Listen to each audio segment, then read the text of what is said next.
We enjoyed working together the way we always had before. We get a lot of fan letters asking why don't we do a box set, and my manager approached me and said, why don't we do one, and talk to Ronnie and Geezer and whatnot, and do one. It was something we wanted to do. We really wanted to do that because that period needs to be out there. It really does. We've got some great songs, and you know, we're really proud of what we've done on that, with that lineup. There is a great sense of appreciation and respect for the lineup and the music that you made with Ronnie. Absolutely. How much of that played into this, Geezer, for you to want to reunite this lineup of the band? As Tony says, you know, we've been getting lots of emails and stuff like that on our various websites. The demand is just like incredible. I mean, I just thought, you know, it'd be great if it could happen. On the last Ozfest that me and Tony were on, we were talking about it, you know, it'd be nice to get that back together again. It's interesting because a lot of times reunions come about in some sort because the respective members, quite honestly, don't have much else going on at the time. Yeah. You guys are all pretty much knee-deep in a number of projects, and some of you still are. So is it important that, that this lineup and what you guys are doing now, that you balance both ends of what you're doing? Well, for me, I'm fully into this now. I want to do this, and all the rest of the things that I was doing are all by the wayside. Well, the same with me. I mean, once you take a project on and you work at that, that's what you do. If you have side things going on, it's never going to work. You're always thinking about the job that you have to do for someone else, and it doesn't work that way. Right. So, you know, we'll throw ourselves into this until you know, we've thrown ourselves into it too much. Right. And then we'll, you know, we will all have other things to do. Of course we will. I mean, that's what successful people do. I think they can go off on tangents and do things. But this is a project that I think we've really immersed ourselves in for as long as we want to do this. We'll just let this run its course until we're, you know, hate each other and beat each other up, and it'll be over. I think it's going to be great fun to get out there and play, because these songs haven't been played for such a long time. Yes. And not only us, we want to hear them played. There's a lot of kids out there that would love to hear them played who's never seen the lineup even. Ronnie, this music was always so important to you throughout your whole career. A great song is a great song. It doesn't really matter where it came from, but they should be kept alive. In the case of Sabbath, when Tony and Geese and Ozzy and Billy got back together again, you know, it was something that, you know, Ozzy wasn't doing and probably shouldn't have and didn't want to. Just as the Dio band, weren't doing Paranoid or War Pigs or Black Sabbath, which I had touched upon with the band the first time we went through. But again, a great song is a great song. It needs to be kept alive. And as has been suggested, people never ever have forgotten that album, that's for sure. You know, plus the other ones that came after it. Sure. And Heaven and Hell being the most important of them all, the song. It's always that way. Whenever the Dio band had done that song, it was always everyone singing and just begging for more. So close to love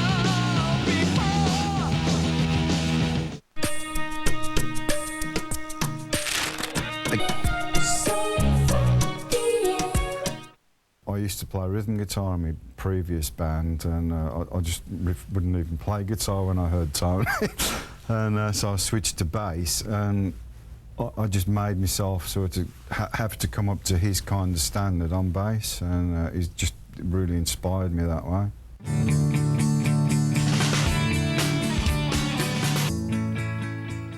I want to ask you guys about the name, because it's many people are still saying it's Black Sabbath with Dio again, but you're going out under the name of Heaven and Hell. Tell me about that and why that is.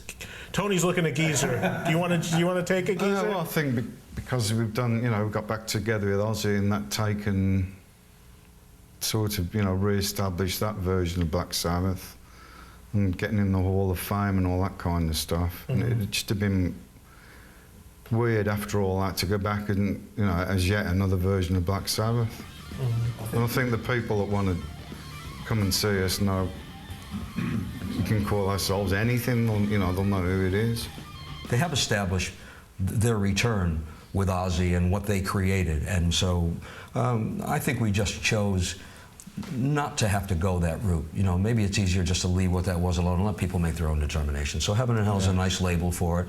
After all, it was the album that put this section of the then Black Sabbath together, and so it'll speak for itself. And I think that way people will judge us on this work as well, rather than, you know, saying anything about relying on a name. They can judge us on the music rather than anything else. Did you guys keep in touch much in the years? I know that I understand that some of you just actually saw each other for the first time just a day or two ago, right? It's every 12 years. It really is. I kept in touch with Tony. Barely, I might add. And Ronnie's cat. Cats. Cats. I think that it's just inevitable that when a band breaks up or is not together anymore, that you don't see each other a lot. You just don't. You don't. If you did, you wouldn't have broken up, would you? Right. You'd still be there hanging out and living in each other's homes and living out of each other's pockets and out of each other's dreams and music. But, you know, you go your own way, and it's just the nature of the beast that things separate. And you carry on with this career and so on and so forth. But I think everyone will realize that there has never been anything from Tony, Geezer, or myself that had a go at, I never had a go at Geese, never had one at Tony or the band or at Ozzy or anyone. I mean, to me, that's just the way life is, and you accept it as it comes along. Any apprehensions, Tony, about doing this again? Were there any reservations when this idea first came up? No, I really wanted to do it. I think it's a great thing to do, and as I say, we can get out and play a totally different set to what we've been playing now for the last so many years with the original line. 12 years. So I think it'd be really refreshing to go out and play, you know, Heaven and Hell, and play all the songs that are great songs, right, and need to be played. I find it so fascinating that this album is so highly revered, because if you think about it, a lot of people would have written Black Sabbath off at that period of your career. Losing Ozzy and then making a record. Did you at any time when you were making it, what were your feelings? If you can take us back, Ronnie, you being the new guy in the band at the time, did you realize what you were recording in 1980 was going to be so special and talked about now 26 years later like this? No, I never did. I don't deal with, I'm a very pragmatic person. I just deal with life as it comes to me and want to do the best that I can under the circumstances. And the circumstances were that we were starting on a new venture. It was, you know, a bit traumatic, I'm sure, for, you know, the guys in the band when Ozzy wasn't there anymore. After all, they'd played together for such a long period of time and created, you know, this form of music together. But I just enjoyed, for a start, you know, writing with Tony at the time. I enjoyed writing and playing with Geese. But what you don't understand, and what maybe a lot of people don't understand, is we had a hell of a lot of problems to do that album. I mean, we started it in LA and ended up in Miami doing it. Who knew what was going to happen? We were kind of outcasts at that particular point. We seemed to be men without a country, men without a label. We had a label, but men without a manager, and men without feet. We were men without hats. We were men without everything at that particular point. So I think the fact that we had to work so hard to overcome all of the problems that were laid in front of us made that album so much more pleasing to us. We just happened to write what we felt, and what we felt happened to touch the vibrations of a generation of people at that time. And it was a big change for us, you know, to come from what we were doing with Ozzy. And it was a different style of writing with Ronnie. It's a different way. And it was a real good challenge as well. And it really worked. And the songs were great, and it was a lot more scope in, certainly for me, to be able to play with solos and stuff, and the way Ronnie sings, it opened a new door into the side of the music we were writing. You may have known that you were writing such quality material. Were you worried that maybe it wasn't going to get a fair chance just because it was Black Sabbath with a new singer? No, I don't think we even thought about it that way. I mean, I actually had a couple of months out at the time for personal reasons, and so I had a chance to step away from it. And when I came back, I couldn't believe what I was listening to. It's just, you know, incredible. Right. So I was seeing it as an outsider as well as being in on it. Right. And no, we didn't even think about, you know, the challenge of the post-Aussie thing or anything like that. We just liked the stuff that we were doing, and that's all we wanted to do. Tell me a little bit about the album, the concept of the cover of Heaven and Hell and the origination of that. Do you want to take it, Ronnie? Yeah, it wasn't something that we had conceived, that we said we want someone to do three angels, playing cards and smoking a cigarette. They presented us with three different looks. I only remember two of them. One was the one that, of course, is the Black Sabbath cover for Heaven and Hell. Another were I think, four bishops or something in a line of some. I remember there was a Japanese one. Yeah, there were three, weren't there? I don't remember, what the other ones were. I only remember seeing this one and thinking to myself, wow, that's unbelievable. Because what says it better than Heaven and Hell? And you've got, these angels doing bad things, right, as far as somebody is concerned. I thought they were great things myself. So I think we were all, of a mind that, wow, this is really special. So it was just one of the things presented to us, and we all, of course, agreed that it was something we should use. And eventually, that finger came down, and I put one more up there, and guess what happened?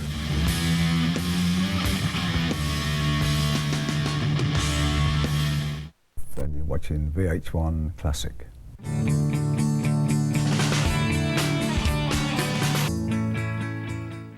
It's funny, you talk a lot about Heaven and Hell as being the definitive record of this lineup, and I think a lot of people would agree that it is, but that's certainly no slight on Mob Rules. Mob Rules was a tremendous follow-up. Take us back, Tony, to that period, making the second album with Ronnie, now that he was fully entrenched in the band. Well, we went into rehearsals like we'd always do and just jam around different ideas. And then we'd probably get together at one point and start honing them in a bit more until the song took shape, I think Mob Rules was on the Heaven and Hell tour, wasn't it? Because didn't we have to do it for that film? Oh, the actual track. Heavy Metal, well, the song, was on the film soundtrack to And we were actually on tour. Heavy Metal, right? The cartoon. We were on tour at doing on the Heaven and Hell tour, and that's when we went to John Lennon's house. That's right. Well, you can't leave that just hanging out there. What happened there? You went to John Lennon's. Did you record it at John Lennon's? We did a gig in London, and this is like they wanted this song for heavy metal. We had a couple of days off, and I don't know how we ended up at John Lennon's house.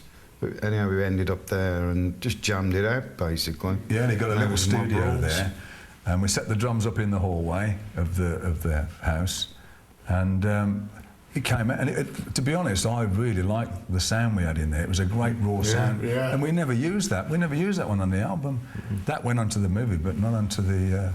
I think it went on the movie, didn't it? It did. We re-recorded the other because we wanted more cohesiveness, as we thought. For sounds, it would all be the same. It was a real raw sound, I thought. Yeah. I think we went there because Martin Birch had just done someone there. He had done Whitesnake or something, and he suggested the place, and so he knew the lie of the land. It was our engineer and producer for those albums, and so we obviously trusted him, so we went there. But that was great. I mean, we went snooping around all the different cupboards, and there's gold discs in there with John Lennon.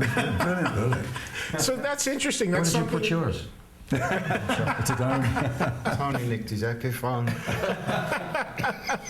It's quite a thrill, really. It was great. And then we go around the gardens, and you got all these big statues in the gardens and big monsters and stuff. Really, a different experience. It was, yeah. That's interesting. I did not. So there are two of the song Mob Rules. Yeah, there are two different recordings of it. Yeah. The one on the soundtrack to Heavy Metal is different than the one that's on the. Completely different recordings, and the one on the Heavy Metal soundtrack was recorded at John Lennon's house. Yeah, but we used the beginning of the one we'd done at John Lennon's, the part before the Mob Rules comes in. We use that. We use on bass and stuff. Yeah, E5 150. We used that. We done that at John Lennon's, and then we used that part with the other recording. If you know what I mean. Yeah. Ronnie, I wanted to ask you this question earlier, and I didn't have the chance to, but when you were first approached to join a band like Black Sabbath, coming from Rainbow, what was your initial thoughts? Were there any reservations on your behalf? Did you jump in full? Did you want to talk to the guys a little bit about it first? What were your feelings? Well, I needed to speak to everyone first. I mean, I think if you don't have some kind of rapport instantly, it would never work for me. I'm too much of a control freak most of the time anyway, you know. I mean, I like to be in control of my own destiny. And therefore, speaking to the guys, you know, I found out, you know, especially I spoke to Tone first, and found out that we had similar likes and dislikes as far as the music that we wanted to make, and that Tony was very open to what I could contribute to it. So right away, that was pretty easy. But, you know, it happened differently than that for us, because I went to the house that the guys were rehearsing in for what was going to be, I believe, the 10th anniversary. They were going out to tour and to writing songs, and I went to the house that evening, and Ozzy wasn't there. I guess I wouldn't have been there had he been there anyway. And Geese and myself and Tone and Billy went into the rehearsal place that they had, and we actually wrote, you know, kind of finished off Children of the Sea. So it was almost an instant audition for all of us, and it just worked. And I think, you know, again, Geese had a lot of personal problems he had to deal with. It. He was gone after a few days. So Tony and I kind of carried on and found that we really did have a lot of the same attitudes and wanted to carry this farther. So it had to work personally first. And it did. It was just an instant personal thing with everyone. I mean, I liked them all so much. Ronnie, for you, there's been a number of Black Sabbath compilations up to this point that did not include your music. Mm-hmm. Now you've got one that includes nothing but your music. I imagine that's got to feel good for you to know that the spotlight's being shined on that era of the band again. Yes and no, I think. I mean, I don't want to demean what this is going to be, of course not. Otherwise, why are we doing this? I mean, if the purpose of it all at the end of the day is for everyone to go out and buy it, I guess, isn't it? But, you know, money has never been a problem for me. I don't mean that money hasn't been a problem to have it, but it's never been something that I've worried about. I've always believed more in wanting to enjoy what I did. And doing this is a kind of a means to an end. I'm back enjoying what we had started before. Again, I'm very happy that I'm happy it's out there. It's nice to have your name in front of it, but it's not something that I ever thought about or longed for. It just happens to be something that's there. And again, it's the means to this end, which is most important, that we're going to be playing this music live again and doing, you know, 2 to 3 new tracks. As far as a live situation, how did it feel at this point for the band to be out playing with the Dio lineup at that point? Really good.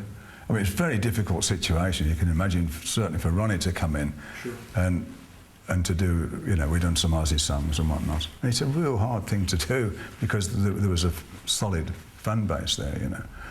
So it was a matter of working and working, and everybody, as soon as they heard it, accepted it and thought, you know, it was great. And we could do a mixture of songs. We could do an old Sabbath one and a new Sabbath one, and it all sort of worked, you know. We had a great combination of songs, and we had a whole massive repertoire to pick, and he can sing all of them, so it just worked brilliant. I spent most of that early part of it when we were doing live shows looking at this. Oh, really? Oh, yeah. Because, as Tony said, the fan base was so strong, and you know, the affinity of those fans to Ozzy at that time was very, very strong.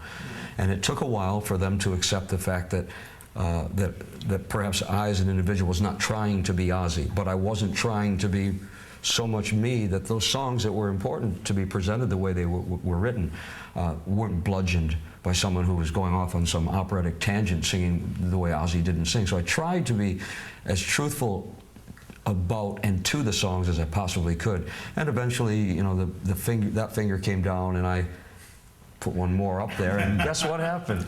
Now Britney Spears does that too. Was that when you first started doing that? I'd done that in Rainbow a few times, right, but mainly in Sabbath.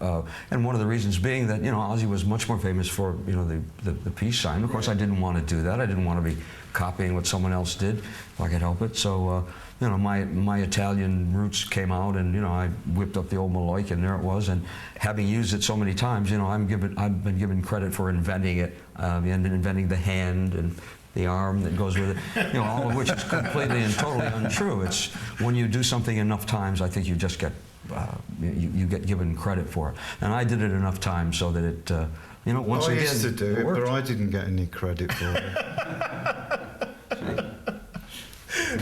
The one document. There is one live document from this era of Black Sabbath with Dio, and that would be the Live Evil collection that came out after Mob Rules. Geezer, your recollections about the recording of that record and your thoughts on it? Oh, I'd rather not. Not a fan? No, I think it was just totally rushed, and I don't know, it was a weird thing, period. Well, I think if we'd done it now, let's put it this way, we'd go into a lot more with the sound and the whole caboodle of what we'd I be think we letting forgot ourselves to in record for. the audience, didn't we? Yeah, I mean, it was the actual recording sounds and qualities was not that good, you know. So No, we could do it live, but then it was like more of a live in the studio evil. I'd love to go out now and like maybe do this one, do a proper live album. yeah. Well, that's something we need to touch on in a minute. But Ronnie, your thoughts about this, because that Live Evil record was a point of some contention with you, if I remember as well, and it was the last thing you had done with the band before you had left. Because we were going through a real bad patch, you know, with all the things that were going on. You know, we don't need to get definite about those kind of things. Those things do happen, and they did. And you know, I was kind of virtually gone when that was done, and. You know, to me, a live album is, you know, great. If that's what you want to hear, hear it. You know, I don't get really any satisfaction from a live album. I don't. The satisfaction I get is playing that music that night. I don't think we have to prove to ourselves that, you know, we need to do something live so people can take it away. But And if you're going to do it live, then do it live instead of going and redo the whole thing in Ronnie the and I studio. had a conversation at the bar the other night about that very topic, that it was too many live records, and DVDs for that matter, at the end of the day, when you really look closely, are not live at all. Yeah, It's- it They just go in and do spoils it, the whole thing. repeat everything. Yeah. Yeah, and as a music fan, I'm fine with hearing a couple mistakes on a live Exactly. recording, because it feels like you're really at the show. Yeah. Some of my favorite DVDs are actually bootlegs that people have sent to me that actually puts you in the element. That sounds Because like if I a show. go out and buy a live album, you can always tell if it's been done in the studio, and it's like a rip-off to me. You know, it's disappointing. Slow and steady, he's got time to commit another TV crime. TV crime.